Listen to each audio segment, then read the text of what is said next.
kelas, selamat pagi semua. Hari ni semua sihat ke? Sihat. Okey, sebelum kita mulakan topik pembelajaran kita pada hari ini, cikgu nak tanya kepada semua. Cuba perhatikan gambar-gambar di dalam slide ini. Apakah persamaan dan perbezaan antara haiwan-haiwan ini? Ya, betul. Ada yang melahirkan anak dan ada yang bertelur. Bagaimana pula dengan paku-pakis ini? Adakah ia sama ataupun berbeza dengan haiwan? Ya, betul. Paku-pakis ini berbeza dengan haiwan kerana ia adalah tumbuhan. Okey, hari ini kita akan belajar bagaimana ahli sains mengelaskan organisma ini berdasarkan ciri-ciri tertentu.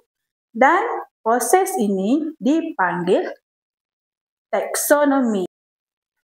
Okay. Taksonomi adalah satu kaedah mengklasifikasikan atau mengumpulkan sesuatu mengikut kategori tertentu berdasarkan ciri-ciri yang serupa. Okay, cikgu nak tanya satu soalan. Apakah dua kumpulan taksonomi utama yang kita pelajari hari ini? Tepat sekali. Jadi, semua organisma boleh dikelaskan kepada haiwan atau tumbuhan. Okey. Baik, kita mulakan dengan invertebrata. Invertebrata adalah haiwan yang tidak bertulang belakang. Okey, cikgu nak kamu perhatikan contoh-contoh di dalam slide ini. Okay. Karang laut dan siput adalah invertebrata tanpa kaki yang mempunyai badan tanpa segmen. Manakala cacing tanah dan lintah adalah invertebrata tanpa kaki tetapi mempunyai badan bersegmen. Okey. Cikgu nak tanya satu soalan. Apakah perbezaan utama antara siput dan cacing tanah? Tepat sekali. Okey. Badan siput adalah mempunyai tanpa segmen. Manakala cacing tanah mempunyai badan bersegmen. Invertebrata juga boleh dikelaskan kepada invertebrata berkaki. Okey. Rama-rama dan semut mempunyai 3 pasang kaki sahaja. Badan bersegmen dan mempunyai rangka luar yang mempunyai kulit keras. Manakala lipan dan laba-laba mempunyai lebih daripada 3 pasang kaki. Okey. Kesemua invertebrata berkaki mempunyai rangka luar dan badan bersegmen. Tetapi mempunyai perbezaan dari segi berapa pasang kaki yang mereka ada. Okey, seterusnya ialah vertebrata, iaitu haiwan yang mempunyai tulang belakang. Vertebrata boleh dibahagikan kepada ikan, amfibia, reptilia, burung dan mamalia. Kumpulan vertebrata yang pertama ialah ikan. Ikan bersifat poikiloterma yang bermaksud suhu badan berubah-ubah mengikut suhu persekitaran. Badan dia bersisik, keras dan berlendir dan mempunyai sirip dan ekor. Ikan bernafas melalui insang dan bertelur serta melakukan persenyawaan luar. Okay, contoh ikan adalah ikan telepia merah dan ikan arwana. Okay, seterusnya adalah kumpulan amfibia. Amfibia ni juga adalah poikiloterma. Amfibia ni dia boleh hidup di darat dan di air. Okey, badan amfibia berkulit lembap. Anak amfibia bernafas melalui insang, manakala amfibia dewasa bernafas melalui peparuh dan kulit yang lembap. Amfibia ni dia bertelur yang mempunyai lendir dan tidak bercengkerang serta melakukan persenyawaan luar. Contoh amfibia adalah katak dan salamander. Okay, kumpulan vertebrata yang seterusnya ialah Reptilia. Reptilia ni bersifat poikiloderma juga. Reptilia ni bernafas melalui peparuh dan badannya bersisik dan berkulit keras. Reptilia ini melakukan persenyawaan dalam dan menghasilkan telur bercengkerang. Okey, cikgu nak tanya, apakah perbezaan cara persenyawaan antara reptilia dan ikan? Ya, betul. Reptilia di dalam dan ikan di luar. Okey. Kumpulan yang seterusnya adalah burung. Burung adalah homoterma. Dia bermaksud suhu badan bebas daripada pengaruh suhu persekitaran.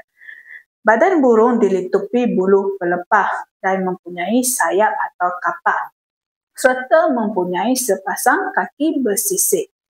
Burung ini menghasilkan telur bercengkerang keras. Contoh burung adalah ayak dan burung kakak tua. Okey, kumpulan vertebrata yang terakhir adalah mamalia. Mamalia adalah homoterma. Badan mamalia dilitupi bulu dan rambut dan ia bernafas melalui peparuh. Mamalia ini melakukan persenyawaan dalam dan melahirkan serta menyusukan anak seperti gajah dan harimau. Okey, sekarang kita lihat pula pengelasan tumbuhan. Tumbuhan boleh dibahagikan kepada dua, iaitu tumbuhan tidak berbunga dan tumbuhan berbunga. Okey. Contoh tumbuhan tidak berbunga adalah lumut, paku pakis dan konifer. Lumut membiak dengan menghasilkan spora dan ia bukan vaskular. Manakala paku pakis membiak dengan menghasilkan spora juga, tetapi dia adalah tumbuhan vaskular. Konifer pula membiak dengan menghasilkan kon dan ia adalah merupakan tumbuhan vaskular. Kon dapat dilihat di dalam gambar ini. Ini adalah contoh kon dia yang konifer ada. Okey. Cikgu nak tanya, apakah persamaan antara lumut dan paku pakis? Bagus. Kedua-duanya membiak melalui spora. Okey, seterusnya adalah tumbuhan berbunga.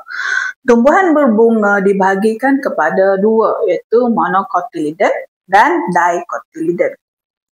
Okey, monocotyledon mempunyai satu cotyledon sahaja dan ia berakar serabut seperti di dalam gambar ini. Monocotyledon juga mempunyai daun berurat selari dan pokok batang yang lembut seperti pokok jagung. Manakala dicotyledon pula mempunyai dua cotyledon dan dia mempunyai berakar tunjang. Contoh seperti di dalam gambar ini. Daun Dikotiliden mempunyai berurat jejala dan pokoknya berbatang yang berkayu seperti pokok durian. Okey, cikgu ada soalan nak tanya kepada pelajar semua.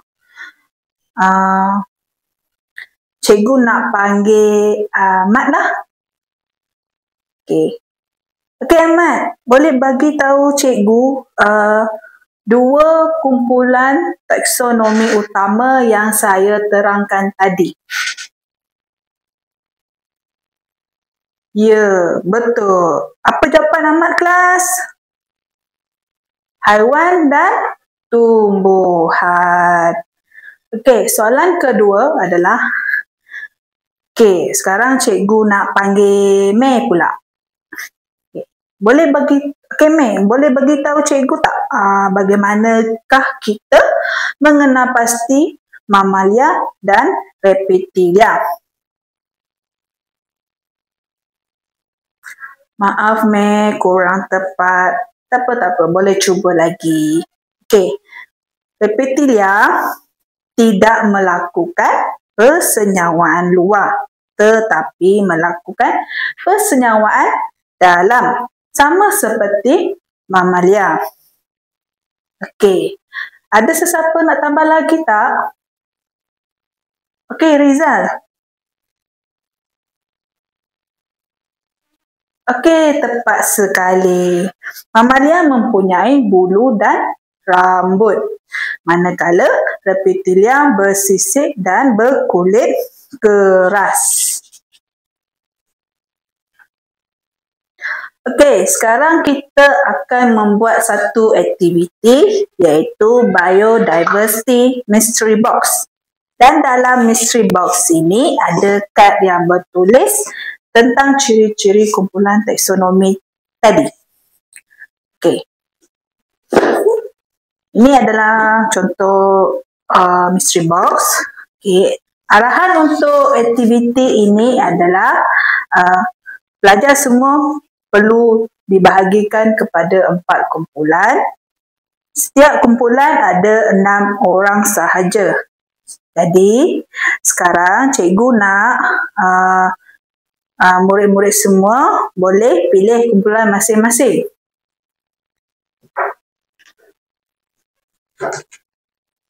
Okey, dah pilih kumpulan masing-masing? Okey, dah. Okey, cikgu akan berikan lembaran kerja ini untuk setiap kumpulan. Okey.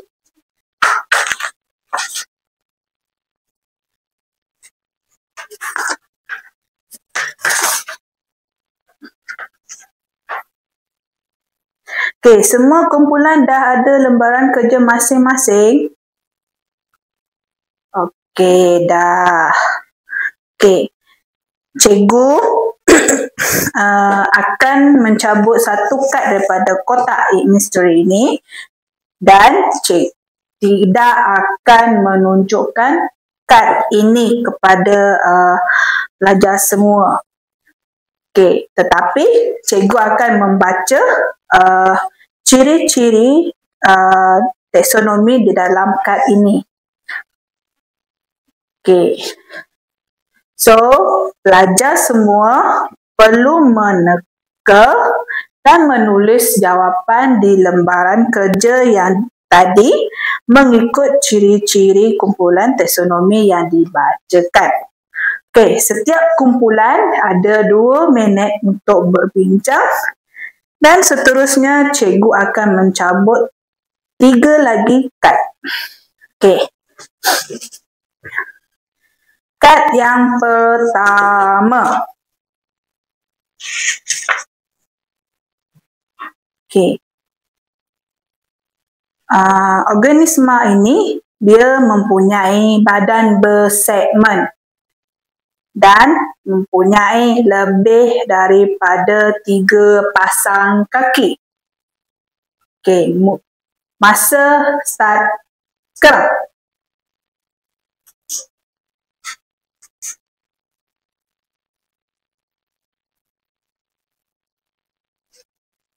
Okey. Masa dah tamat semua. Okey. Kad yang seterusnya adalah organisma ini dia ada satu kotiledon dan berakar serabut serta pokok batang yang lembut. Apakah organisma tersebut?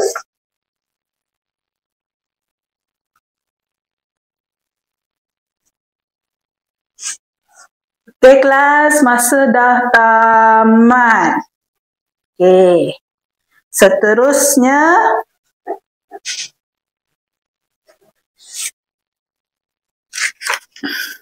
okey. Organisma ini dia mempunyai badan yang diliputi bulu dan rambut serta melahirkan dan menyusukan anak.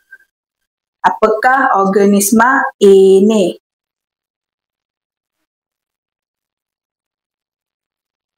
Okey, pelajar, masa dah tamat. Okey, kad yang terakhir adalah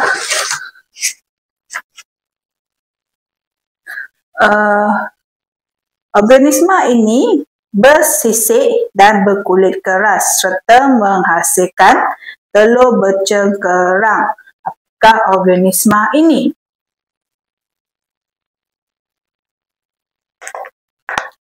Okey, masa dah tamat semua. Sila kembali. Okey. Dah siap semua? Dah. Okey, cikgu nak panggil kumpulan 2 untuk bentangkan jawapan mereka dan kumpulan lain tolong semak jawapan masing-masing ya.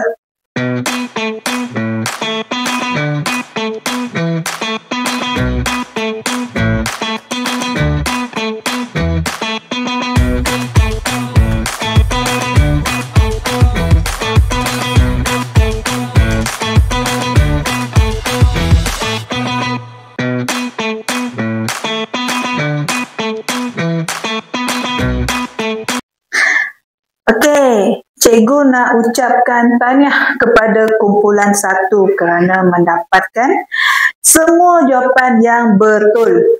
Okey, kepada kumpulan yang lain tidak mengapa jika jawapan anda tidak betul kerana aktiviti ini bertujuan untuk membantu kamu untuk belajar.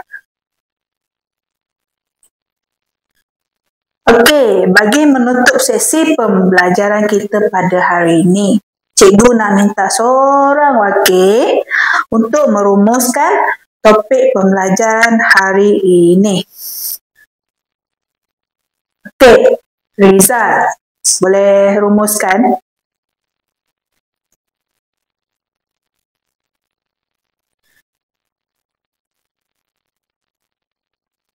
Okey, terima kasih Rizal kerana telah merumuskan, membuat rumusan topik pembelajaran hari ini.